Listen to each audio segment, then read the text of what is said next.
महाराष्ट्र लोकांचे मत, लोकांचा विश्वास, आमची बातमी. सोलो गायन स्पर्धा आहे. म्हणजे व्यक्तिगत एकच व्यक्ती गाणार, त्याच्यासोबत कोणी डुएट मध्ये गाणार नाही.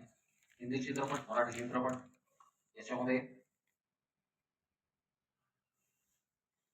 शास्त्रीय बेस असणारी गाणी चालणार नाही, कव्वाली चालणार नाही, लोकगीत चालणार नाही, सुफी संगीत चालणार नाही. शुद्धपणे हिंदी चित्रपट गाणी, मराठी चित्रपट गाणी, गझल नाही, गझल सुद्धा नाही. येस. आणि 2.5 ते 3 मिनिटाचा आपण वेळ दिलेला आहे. 4 गाणी त्यांना आम्हाला लिहून द्यायचे फॉर्म. पहिलं गाणं त्याच्या चॉईसचं चाचणी परीक्षेमध्ये, आणि तिसऱ्या फायनलला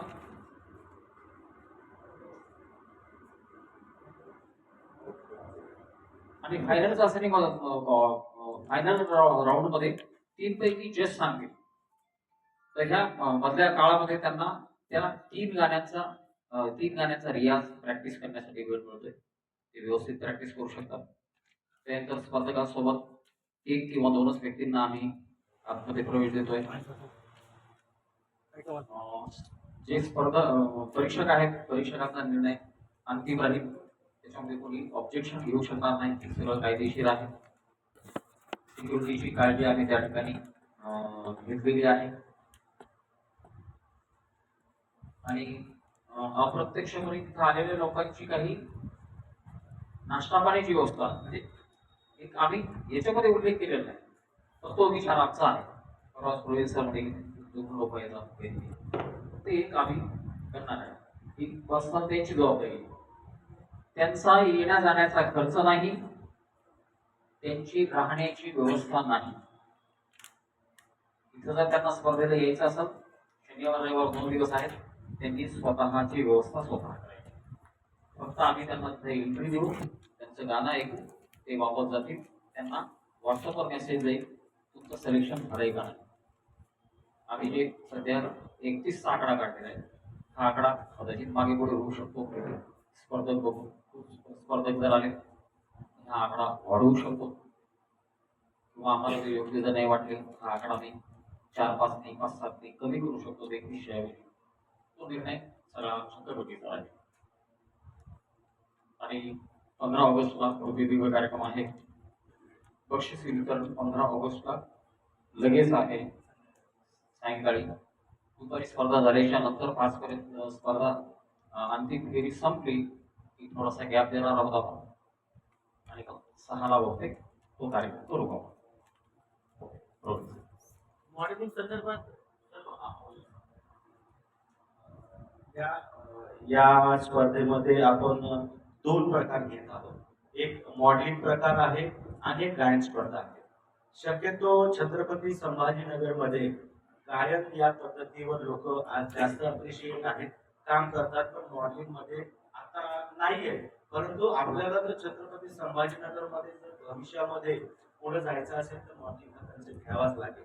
आणि निश्चितच काही लोकांनी आम्हाला सुद्धा दिलं होतं की सर नाच गाणं दोन्ही करा. नाच गाण्यामध्ये आम्हाला जर तिथं गाणं असतं तिथं नाचणं हे मान्य आहे, परंतु तो वेळेचा अभाव आणि वेळेची पात्रता, वेळेची जजमेंट जे आहे हे देण्यासाठी अवघड झालं असतं. त्याच्यामुळे आम्ही काय केलंय, गायन आणि मॉडेलिंग या 2 प्रकारामध्ये आपण काम करतो. आता मॉडेलिंग मध्ये काय राहणार आहे की मॉडेलिंग हा प्रकार कदाचित प्रत्येक माणसाला माहितच आहे किंवा त्याचं ज्ञान आहे असं मला नाही वाटत. कारण मॉडेलिंग हा प्रकार हा फार कमी प्रकारात येतो, कमी प्रकार लोकांना माहित असतो. मॉडेलिंग प्रकारामध्ये 3 गोष्टी असतात सर्वसाधारण. एक तर ड्रेस कोड बघितला जातो, रॅम्प वॉक बघितला जातो, त्याला कॅटवॉक म्हणतात, आणि तिसरं असतं जेके. जेके म्हणजे जनरल नॉलेज. या 3 राऊंड मध्ये ते प्रकार घेतला जातो. तर काय होतं, आपण दिवाळी दसरा वगैरे बघितलं तर सुंदर स्त्रिया चांगल्या साड्या घालून येतात, होळी असो कोणी असो त्या पद्धतीने. तर मॉडेलिंग करत असताना कोणत्याही जाचक अटी नाहीयेत किंवा जाचक नियम नाहीयेत. आणि या स्पर्धेमध्ये मला असं वाटतं ज्या ज्या स्पर्धकांनी स्पर्धेमध्ये भाग घेतले त्याचं कौतुक आम्ही कोणत्या लेवलवर करूया. पण याला कोणताही बंधन नाहीये. 3 राऊंड होते, 3 मध्ये 2च राऊंड घेतले जातील. एक कॉमन राऊंड घेतला जाईल. एक कॉमन राऊंड याच्यासाठी घेतला जाईल, एक ट्रॅडिशनल कोड असतो, रॅम्प वॉक असतो, आणि जनरल नॉलेज आम्हाला स्पर्धा ही टफ ठेवायची आहे आणि त्याचं जनरल नॉलेज पण बघितलं गेलं पाहिजे ना. विश्वसुंदरी म्हणा किंवा जगतसुंदरी म्हणा किंवा मिस इंडिया म्हणा, या लेवलवर तिला जर जायचं असेल तर तिची विद्वत्ताही महत्वाची ठरली जाते. बरोबर आहे. मॉडेलमध्ये एवढं काही नाहीये. दोन्हीही प्रकारच्या फीज ज्या आहेत ज्या फीज इक्वल आहे आणि त्याचे प्राइस पण तेच राहणार आहे, पारितोषिक पण राहणार आहे. आता याच्या पुढची एक गोष्ट सांगायची म्हणजे या स्पर्धेला 150 लोक आहेत. 200 रुपयाचा प्रोत्साहन स्पर्धक आम्हाला मिळतील. तरीही आम्ही कोणत्याही स्पर्धकाला नाराज करणार नाही. जो स्पर्धक या स्पर्धेमध्ये येईल त्यांनी त्याचा परफॉर्मन्स बेस्ट दिला आणि त्यामध्ये एकच येणार आहे, हे सगळ्यांना माहित असतं. सगळे बेस्ट देत राहतात, परंतु सेवाभावी संस्था असल्यामुळे आमच्या संस्थेकडनं प्रत्येक व्यक्तीला स्पर्धकाला आम्ही प्रमाणपत्र, एक शीट हे त्याचं प्रमाणित केलेलं आहे. बरोबर. याच्या व्यतिरिक्त तुम्हाला काय विचारायचं आहे? स्पर्धकासाठी काही फीज वगैरे घेण्यात येईल का? सोपी स्पर्धा जर असली तर त्याच्यासाठी मूल्य मोजावंच लागणार. जर आम्ही पण 150 लोक एकत्र येऊन हा कार्यक्रम आमच्या देशातून जर करत असेल तर त्याची झळ स्वतः स्पर्धकाला पण असली पाहिजे ना सर. त्यासाठी आम्ही एक छोटीशी एक फीस ठेवलेली आहे, ते लवकरच कळतो तुम्हाला. पारितोषिक ज्या पद्धतीने मोठं आहे त्याच्या पद्धतीने तरी ती फीस राहणार नाही. ती सामान्य माणसा, सामान्य कुटुंबाला परवडेल आणि तो आमच्यापर्यंत पोहोचेल अशा पद्धतीची आम्ही फीस आकारणार आहोत. स्पर्धा कुठं होणार?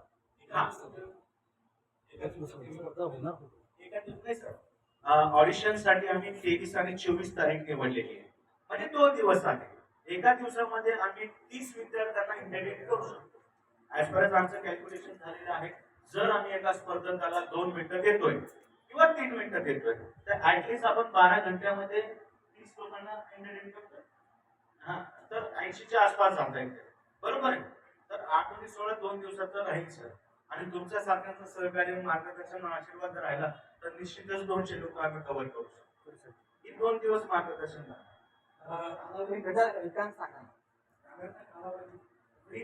3 मिनिट.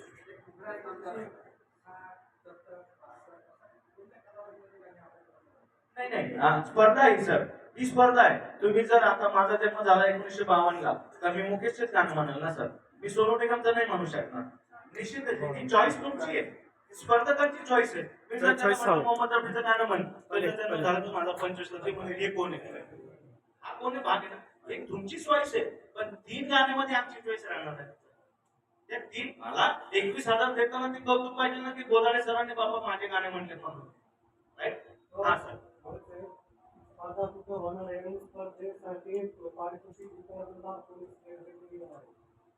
सर आता या प्रश्नाचं आहे सगळ्यात महत्वाचा मुद्दा. आज या हॉलमध्ये आपण आला आहात. ह्या हॉलमध्ये आपण ऑडिशन्स घेणार आहोत. ऑडिशन्स आपली 23 मे आणि 24 मे 2026 सकाळी 10 ते रात्री 7 वाजेपर्यंत ही ऑडिशन्स चालणार आहे. 25 तारखेला आम्ही तुम्हाला सांगणार आहोत की भव्य दिव्य असा अंतिम सोहळा हा कुठं होणार आहे. आणि जर मी या सेलिब्रिटीचं नाव सांगितलं तर ती उत्सुकता तुम्हाला मला शिगेश पोहोचणार नाही. त्यामुळे प्रश्नच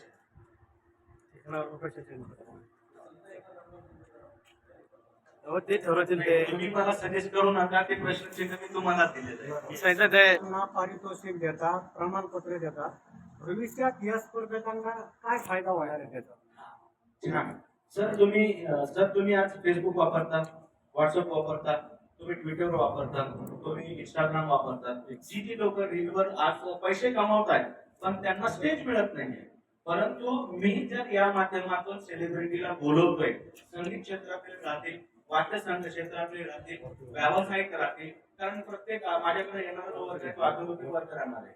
त्यांना ती ऍड बनवायची असेल, काही करायचं असेल तर निश्चितच माझ्या या कार्यक्रमाच्या माध्यमातून उभारत्या कलावंतांना महाराष्ट्रामध्ये नव्हे तर भारतामध्ये जे काही मला आमच्या पद्धतीने म्हणा किंवा येणाऱ्या लोकांकडनं त्यांना निश्चितच त्यांच्या टॅलेंटवर त्यांना ते मिळून जाईल. धन्यवाद.